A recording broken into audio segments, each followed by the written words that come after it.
I'm fine. And Sportsbook. Sam, quickly come here. Quickly You come here. want some more views? No, well, obviously. I've got to get Sam Jones in to do some more views. If you check Instagram, my views are very you're similar not to in it. yours. So yeah. Because I buy my followers. Oh God. There's a boxing promotional company that buy their followers. For you? No. For IFL? No, a boxing promotional company that buy their followers. Who? I'll show you later. Really? It's hilarious. Please show me. I will. That's going to be amazing. I think I know who you're talking about as well. But carry on. Sorry, Kugan. No, he just said about he'd like to see Carl Froch set about you. That's what he just said. Yeah. Yeah, no, I tell you what, watching Carl Froch set about anyone on Froch on Fighting is hilarious, unless And it's brutal. you or your mate. Yeah. Do you know what I mean? So, therefore, I would like him to have a go at Sam. Thanks, Eddie. Yeah. Prick. But on a serious note, I said there. You said, though, you said before you can't stand him. He's such a. Eddie, before we go any further. Give me my title here. Because this idiot will clickbait it. Yeah. I never said HEARN that. says. I never said that. I didn't say that. Do you like Carl? Of course I like Carl. He's a legend. Well, it's not- He is. yeah, but you said he was as a fighter, he was overrated. You're such a prick, honestly. I swear on my life I never said that. But no, with Froch, he just said there, if he took the piss out of your money, I would find it funny. I think he's hilarious. But with the Joshua situation, they're not ever going to fight, are they? So they should just kind of go for a Costa and sort it Carl out. looks in great shape, by the way. Yeah, Looks like he I could would probably look- still have a go. Have a misfits, Carl Froch against, Sam like... Jones. Why me?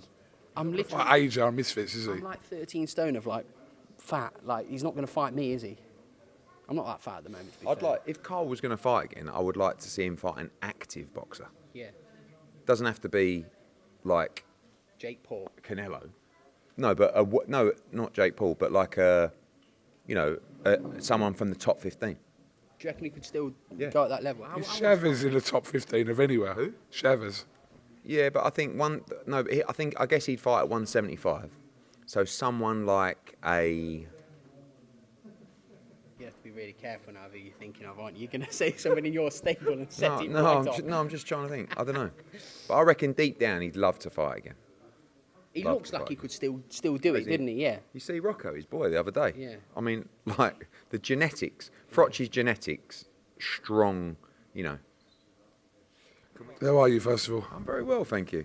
I had a bit of a nightmare today because I thought to myself, when you come up north, it's like, do you drive or do you get the train? And I thought to myself, I'm going to get the train because it's a late one, isn't it? We're not going to get back to Euston until, 10:30 at night, something like that. Then we've got the Johnny Fisher presser tomorrow. So I thought I'm going to get the train. Scott Hamilton sends me a message going, the trains are cancelled, right?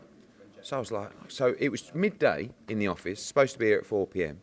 So I got straight in the car and I thought, I'm going to drive. So I got on the M25. As I was on the M25, Scott Hamilton messaged me and said, the trains are running again now, fine. So I came off the M11, went straight down there, up the A12, drove to Euston, stuck it actually just down a random road, 100% going to get a ticket. Or worse. Run to the train. All the trains are cancelled and delayed. So message Scott Hamilton to let him know. Oh, he said, I can't believe that. I said, no, can't you? Fantastic. So anyway, got on a delayed train, a little bit late. But here we are, in this absolutely stunning Stunning, it is arena. stunning, to be fair. In this arena group, we do a lot of business with them. I mean, last week at the Footprint Centre, you might have seen the crowd. Unbelievable. Next week at the Wells Fargo in Philadelphia, you might have seen the crowd. Unbelievable. I would also like to say this. We are smashing it in America. Smashing it. You got people like Top Rank and Oscar De La Hoya. What are they doing? Nothing. Teofimo Lopez fighting in a bingo hall last week in front of about 2,500, right? Oscar De La Hoya just does it, I don't know, like Fantasy Springs. It's like about 400 people because it costs a tenner to rent the arena. We are the absolute premier numero uno in America right now. And I will tell you, this coffee is so strong. I had it 10 minutes ago. You are going to get absolute gold dust from me today because I've had enough of not getting the respect from these people in America. Look at our fights. We went to Puerto Rico with Matias against Paro. Bang, 9,000, sold out. The atmosphere is jumping. We're in Mexico, crowds hanging off the ceiling. Last week, Bam against Estrada, one of the fights of the year, 9,000 in the Footprint Centre. 12 or 13,000 in Wells Fargo for Jaron Ennis' homecoming. PBC had Jaron Ennis for years. They never even took him to Philly. You know, and then you've got Shakur Stevenson. How many is he going to do in Newark? There's no promotion going on. There's no ambition. We are the only ones with ambition in the American market. And we are getting better and bigger and stronger. And that is what I'm going to tell you. Now, on to the next fucking question. Yeah. Fuck, it's a shame we're time restricted today. Matty Lawless, do not stop this interview, I swear to God. Let's talk about August 24th, first of all. Catterall Pro Grade. I mean, it says what it says on the tin. This arena is unbelievable. We're on tour today, 23,500, the biggest arena that there is in Europe. But yeah, there's going to be some special nights here, Eddie. Yeah, I mean, whenever there's a big fight or a big night, you look at two arenas. O2, Manchester Arena, both incredible arenas. You know, the O2, 16,000, Manchester Arena, 19,000. And that's like the hub of the big fights. You've also got Leeds, 11,000, Sheffield, I think 11,500.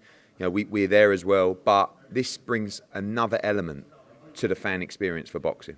And this is the first time we've been here. As I said, we know the people very, very well. It's going to be a unique experience for fight fans. We're going to build a great card on August 24th as well. It's a breathtaking main event. Two guys that basically now just sitting waiting for a shot at the World Championship decide to fight each other in one of the best fights that can be made outside of the championship fights. And that is what boxing is all about. The best fighting the best, or the best in the top 10 fighting the other best in the top 10. Don't sit there waiting for a title shot. Don't sit there on holiday being inactive. Fight. Raise your profile in front of big crowds, in front of big audiences, and get your shot. And I believe the winner of this fight is going to go to number 1 with the WBO and should become mandatory for Teofimo Lopez. And if we don't get that shot, I'd like the winner of this fight to fight Liam Paro as well. So the winner of this fight must fight for a world championship because they're gambling and they're giving fight fans real fights and real activity, and that's what we want. Got to ask you about this. Bob Arum obviously has made comments recently about the third fight with Josh Taylor being warranted. Just your thoughts on that? But Bob Arum's not going to bring any of his fighters to the UK anymore. So we can't do that fight.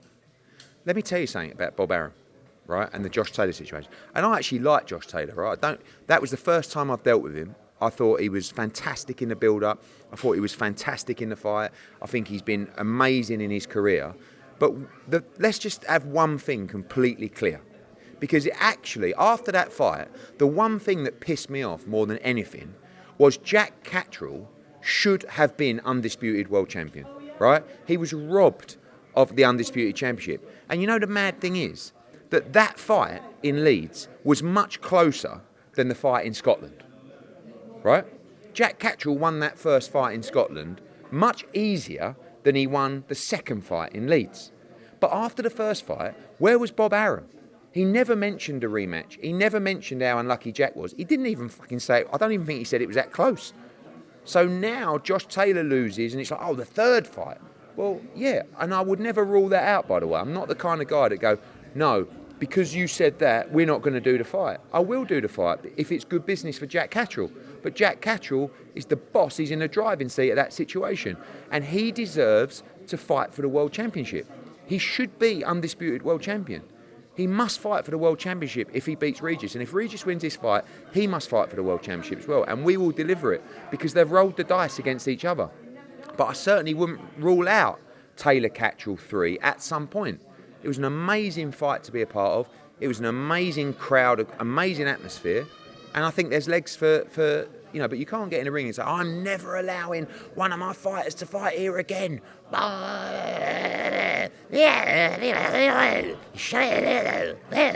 And then just expect, you know, everyone, and not even after the first fight, didn't even try and make the rematch. Eddie, let's talk about the card. Rhiannon Dixon and Terry Harper will obviously be a chief support on this bill. William Croller, your new guy as well. So yeah, who else could be we got on Monday after the Johnny Fisher fight, we will announce the full card for Manchester. There's at least another 2 championship fights to come, probably 3. I want to build a really good card here. I want to build some local derbies. I want to build some really good British fights as well. Obviously, we've got Terry Harper against Rhiannon Dixon. Great fight for the women's lightweight title.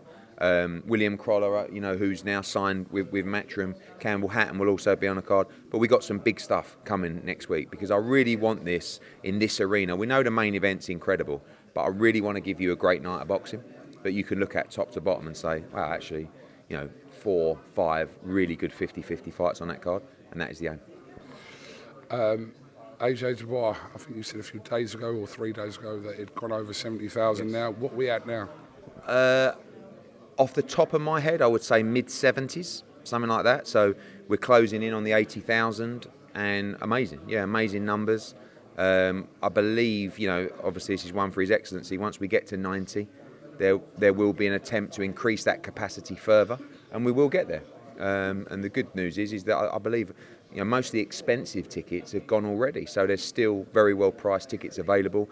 I know it's expensive, but it's a Riyadh season event. That is a lot of people have, not a lot of people, there's been a few people that have mentioned about the ticket pricing. Because if you put a card on like that, the only way, and look, let's be honest, and I'm sure he won't mind me saying it, when I do a show, I look at the bottom line, right? I'm running a business. Now, when His Excellency does a show, they still look at the bottom line, but he has a bigger picture and a vision to do things differently, right?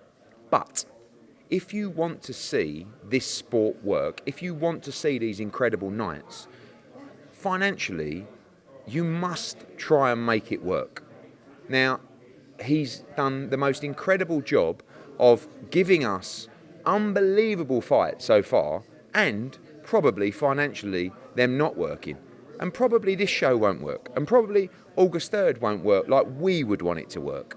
But with his vision, when I'm building a card, I know what the budget is for the undercard. He's building a card going, I want the best undercard you've ever seen. Now, there is also a budget, but the budget is extravagant to give fans an incredible experience as part of Riyadh season. And that is what August 3rd is, that is what September 21st is. So obviously, you're going to pay more for a ticket with an undercard like that than you would maybe if I was doing the fight, because I wouldn't be spending money on the undercard like he is, in all honesty, because I'd be trying to make the show as profitable as possible. That's his fight camp, obviously. Well, obviously, and listen, my shows are the nuts anyway, but his shows are incredible, and the undercards are incredible, and the lineup, like, when would you see that? It's going to be the most incredible night at Wembley. You've got Liam Gallagher there performing. The main event's breathtaking. So, yeah, it's a premium event. I mean, look, the fact is they've nearly sold 80,000 tickets already. So it's selling pretty well. Do you truly believe, Eddie, that there is a path still to the fight that we really want? So generally, I know I ask you about, talk to you about it all the time, but do you truly believe that fight is still there for us? The Fury-AJ fight will always be there. It's the size of the fight that may change. Dependent on results. Don't. That size, I don't think's ever going to. I don't. If it happens in the next 12 months, it will not change. So, will it sell out Wembley? Will it sell out Wembley? Listen to me. Let me just explain this to you, because I know you struggle with these sort of things then again, right? If AJ lost to Daniel Dubois and Tyson Fury lost to Alexander Usyk, still sell out Wembley. Let me fucking answer.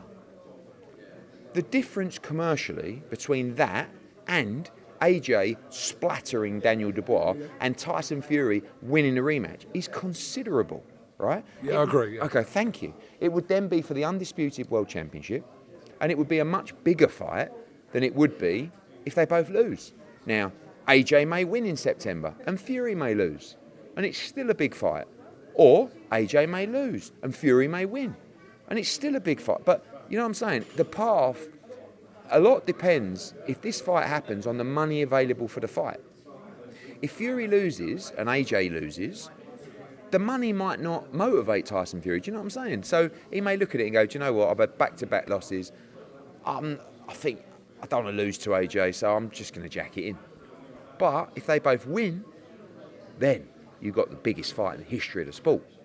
I do believe you will see the fight, whatever the eventualities, in September and December. Because I believe His Excellency will want to see that fight himself, and he'll want to deliver it for fight fans.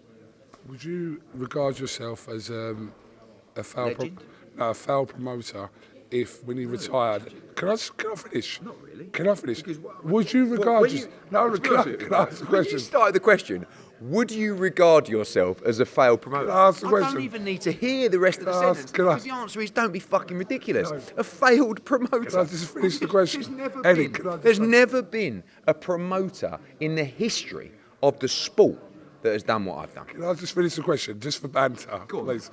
Would you consider yourself a little bit of a foul promoter? If you hold on, let me speak. I can't speak. Let me speak. If you retired and you didn't deliver the fans AJ Fury, would you feel a little bit? A little bit. Okay. I wouldn't feel like a failed promoter. Would I be a little bit disappointed? Perhaps. The biggest fight of your whole promotional Listen, let me era, tell you something you now. didn't deliver. Listen, let me tell you something now, give you a little bit of life advice. And this is all for the people out there as well. All you can ever do is your best at that moment in time. This is why you should never have any regrets. Because every decision that you make in life, at the time, felt like the right decision for you, right? Or felt like you were doing your best. Now, over time, that can change. That's why people say to me, do you regret not making Deontay Wilder against AJ? I said, I don't regret it. We signed for the fight once. We were going to fight him again. We tried, didn't really work out. We had a little bit of an ego problem, but I don't regret it. At the time, we were making what we felt were the right decisions and doing the best job for AJ. But that's why you should never have any regrets in life, because how you felt at that time is very different. So we've signed to fight Tyson Fury before, right? And he couldn't because he had the legal appeal or lost the tribunal or whatever it was. We've tried. I believe the fight will happen. And if you ever say to me again, do I feel like a failed promoter, I will never conduct an interview with IFL again. I just meant, all right, okay, maybe I went a bit over the top. I just think, if you... KUGAN, would you feel like a loser Yeah. if, I mean, If what? I don't know. Circumstances. I'm just saying to you, if you KUGAN, would you feel like a failed media YouTuber and a loser and a piece of shit if all of a sudden IFL went to the bottom of the pile and Boxing Social and Boxing News and Stomping, whatever it's called, went past you? Would you? that's not the same thing though, is it? Because I know your ego would lay awake at night thinking I didn't make that fight. If you retired, it would. It would. And you don't know me, son. You don't know me, son. It would. No. That would grain on you a little bit. That would grain on you a little bit. You're talking Honestly, shit. honestly, You are no, actually no, talking no, shit no. now. Because if No, you because didn't my deliver that legacy- fight, my legacy is secured. It off is. the back of what? Off the back of running boxing for 12 years, completely changing and revolutionising the sport, making it one of the sexiest sports globally. Who else do you think's done it? It's me, moi. That's me. I'm just sick and tired of just sitting quietly in the corner and not telling people about our achievements and just trying to be humble. It's done now. It's over. This is me cheering you up. Please deliver that fight in 2025. Right, quickly, before I let you go, Ryan Garcia, we're seeing WhatsApp messages being leaked. I think Froch has taken a leaf out of that. But Yeah. Ryan Garcia, what are you making of all what's going on? I think his dad came out today appealing for him to get help, which is good. That's a step in the right direction. I said it as well, and he posted about me saying, I don't need help. Young fighters don't sign with Eddie Hearn. I mean, he's out there saying the fight did 400,000 or 500,000 buys. I hope his paycheck reflects 400,000 or 500,000 buys. That'd be interesting. And then you hear other people reporting 350,000 buys for Tank. I mean, people in the know the true numbers on all of these fights. Char? I'm not going to say, but nowhere near what those reported numbers were on both those fights. So, Ryan Garcia can be such an asset to the sport of boxing. I actually think that Ryan Garcia has a really good heart and has a good soul. But if his father's appealing for him to get help, but I don't want to say too much because I've said enough. And quite frankly, it ain't really any of my business. I'm not responsible for Ryan Garcia. I hope he can find happiness. I hope he can find help. I hope he can just live pain-free. Do you know what I'm saying? Because I hope that and I wish that upon everybody. But people keep asking me. I just look at it every time I read his tweet. I can't believe what I'm seeing in the tweets. And it's just going to be lawsuit after lawsuit after lawsuit. Not from me. Yet. But in all seriousness, like, you can't say what you're saying about people in an open forum like that. So may God be with him. Okay. The very last one, how is your relationship with Carl Froch? Good. I mean, I'm due a catch-up with him, actually. But my relationship with Carl will always be good because we shared a lot of great times together. You know, he came along at a time where, you know, he was a big part of the growth of Matchroom Boxing, and I was a big part of the commercial growth of his career. You know, but I helped him make a lot of money, but he did it in the ring. So, you know, and we shared amazing times together. We don't always see eye to eye because Carl is a very stubborn individual, and part of that I admire about him. Part of it can be frustrating because, you know, once he puts his flag in the sand, that's it. Do you know what I mean? And I don't like the AJ stuff because I'm fond of them both. You know, AJ is like I've both shared incredible times with him, and I respect both of them, you know, on various different levels. But, you know, they came up kind of together in the same gym, obviously through Rob McCracken. You know, they're both former world champions. One's a Hall of Famer. One is going to be in the Hall of Fame. Hopefully he can become world champion again. They're two British boxing legends and icons. So I liked Naz's interview the other day. I don't know if you saw it. With, I think it might have been Boxing King or someone, where he was just saying, you know, I just feel like life's too short. Let's just get along, you know. Absolutely. Eddie Hearn, thank you very much for your time. You can't be happy that Froch on Fighting's now bigger than IFL. I spoke to Carl Froch, actually. He phoned me yesterday. We shared the same birthday for half hour yesterday. We had a good little conversation. But, yeah, no, good luck to Carl. You know, I like, when it's not my mate or me, I actually love watching Carl because once he goes off on something, he's just relentless, as he was in the ring. As is your book, available at all good bookstores. Another book coming out shortly. That's mad. If you're bringing another book out, you're wild. Your ego's crazy. Another book coming out shortly. You're going to love it. You're going to love it, folks. Fisher Babbage, just quickly, well done putting the England game against Switzerland in the middle. There's going to be a fight in between the half. So it was a bit of a mission, to be honest with you. So what we decided to do was, at the Copper Bosch on Saturday, air the England game, right? Let's be honest. If you've bought a ticket for the fight, you know, sometimes you don't know where to watch it. It's going to be a great atmosphere in the arena watching the game. But also, like, if you have previously bought a ticket, what you're thinking about is, where am I going to watch the game? We've basically answered all the questions for you. So first up, we have a fight at 4:40, right, on Before the Bell. Then we have nothing, and just before half-time, Jimmy Sains comes in to bash his geezer up. And then after half-time, after Jimmy's fight, but the game will be on regardless. It doesn't stop for fights. Do you know what I mean? It's still in the arena to watch. Jimmy fights, and then for the second half, no boxing. And then we start at 7 o'clock. Giorgio Vizioli, Maisie Rose Courtney in her first championship fight, John Hedges in his first championship fight, Laylee Buttigieg, Reece Bellotti against Levi Giles, British and Commonwealth title, and then Alan Babbage against Johnny Fisher. It's going to be an unbelievable atmosphere in the Copper Box. So many people looking forward to this, though. It's good. The fight's big, by the way. Like, we see the numbers across social and digital. This is actually a really, really big fight. I was on the train thinking that my mojo doesn't really feel with it today. How things can change with a little bit of coffee and a can of drip. Eddie Hearn, thank you very much. Good call. Shout out Matty Lawless for letting this interview run 13 minutes past what it's meant to. It's up there, Eddie. Wall Street Memes Casino. I'm fine. And Sportsbook.